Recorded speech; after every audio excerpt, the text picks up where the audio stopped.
Let's talk about motivation and how to stay motivated. Hi, my name is Aglaya and I'm a founder of Untitled Piano Lessons, and today I want to talk about a few tips that will help you to stay motivated for your piano practice. Tip number 1, set up short-term goals. Do not think about that long-term goal, where you're going to be down the road, how you're going to play those complex Beethoven or Mozart pieces.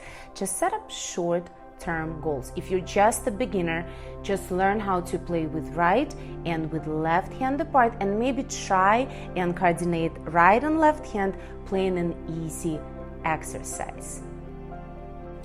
Next important tip, it can also be applied to any type of practice or any type of the commitment that you're trying to show up for.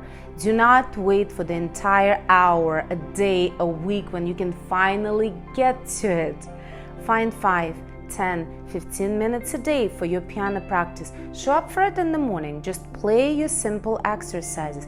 Show up for it in the afternoon and work on one measure of your piece. And in the evening, play your favorite piece. It will take you maybe like 30 to 20 minutes total, but it will also be pretty productive. Remember, consistency is the key. I teach kids and adults, and they often complain that by the end of the day, they do not have any strength to practice. They just feel like relaxing, watching a movie, reading a book, connecting with the family. So, knowing that, and if you're an early bird, set up some time in the morning and do your practice in the morning. One of the days, play exercises, another day, work on setting up goals for your piece. That's what I would do, and I think it would be very helpful to do your practice in the morning instead of evening. Set up your own goals for your own practice. Our goals should not match. Maybe you just want to learn your favorite song and want to commit half a year of your life to learn that piece. Do that. Or maybe your teacher will teach you that piece in a few weeks. Who knows? If you want to write and compose music, ask your teacher to give you the set of skills that would allow you to express your emotions with the language of music. Want to just entertain your family? Again, just learn your favorite songs. It doesn't mean that you should be playing any classical pieces. Or maybe you want to play just classics. Also, vocalize it. Write the goals and discuss them with your teacher. Let's say you're already taking lessons working on the pieces, and one of your pieces is about 70% done, which means that some lines, some measures, some parts of the piece still need to be worked on. Here's a great tip for you.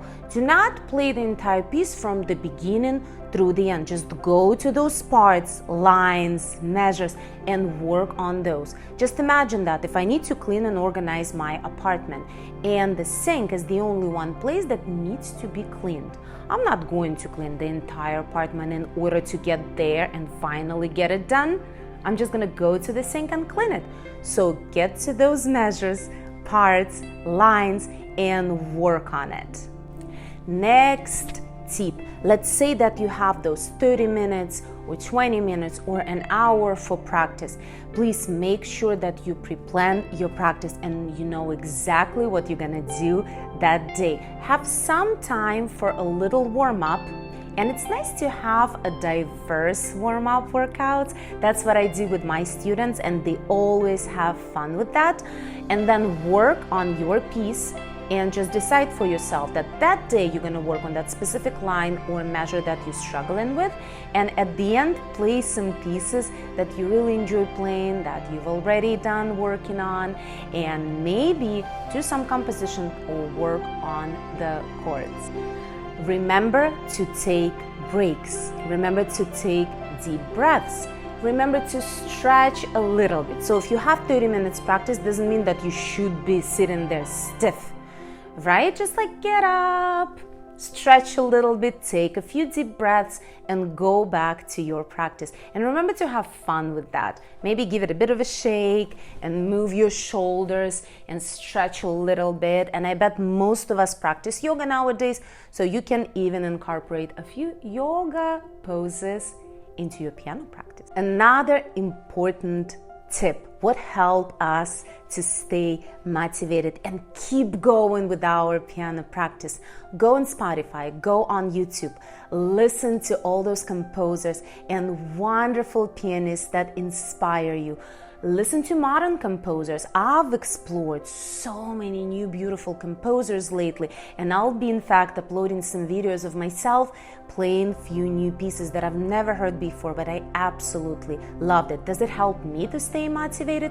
Absolutely. Do I want to practice every day? Not really. Sometimes I'm very tired from long day of teaching, but I just dim the lights in the room, I light up candles, and I play my favorite pieces, and it makes me really, really happy, and I wish you the same. I wish music to be that very comforting and happy place. And at the end of this video, I'd like to talk about consistency. Consistency is the key. Set up certain days a week where you promise yourself to show up for your practice and spend at least from 20 to 30 minutes dedicated to piano and yourself. Choose the activity that you enjoy the most if you don't feel like practicing that day. Listen to some beautiful music prior to your practice. Meditate a little bit and just think where you're gonna be half a year from now if you just keep going. And I hope that you find and see a lot of people, including myself, that inspire you and remind you that the music is the most beautiful form of magic. And I'm happy that you are a part of a musical family. Have a great day. I hope you enjoyed this video, and subscribe and return for more.